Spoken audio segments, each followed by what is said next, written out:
दोस्तों, एक सवाल हमेशा उठता है कि पता नहीं क्यों, है ना। अब किसी भी विषय पर बात कीजिएगा तो आपके जहन में भी ये बात निकलेगी, पता नहीं क्यों। खाने को सादा दाल रोटी होती थी, लेकिन फिर भी किसी को खून की कमी नहीं होती थी, पता नहीं क्यों। स्कूल में अध्यापक खूब कान खींचते थे, डंडों से पिटाई होती थी, लेकिन कोई बच्चा स्कूल में डिप्रेशन के कारण आत्महत्या नहीं करता था, पता नहीं क्यों।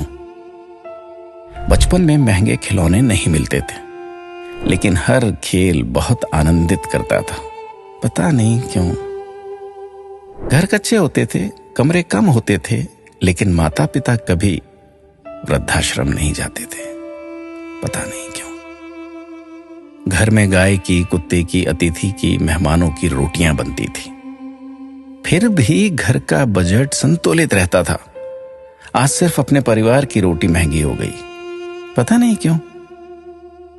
महिलाओं के लिए कोई जिम या कसरत के लिए विशेष साधन नहीं थे, फिर भी महिलाएं पूर्ण रूप से, संपूर्ण रूप से स्वस्थ रहती थी, पता नहीं क्यों।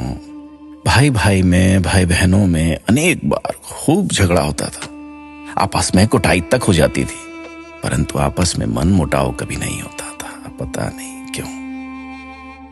परिवार बहुत बड़े होते थे, पड़ोसियों के बच्चे भी दिन भर खेलते थे, फिर भी घरों में ही शादियां होती थी, पता नहीं क्यों। माता पिता थोड़ी सी बात पर थप्पड़ मार देते थे, लेकिन उनका मान सम्मान कभी कम नहीं होता था, पता नहीं। ऐसे अनेक क्यों के सवाल दिल में उठ रहे हैं।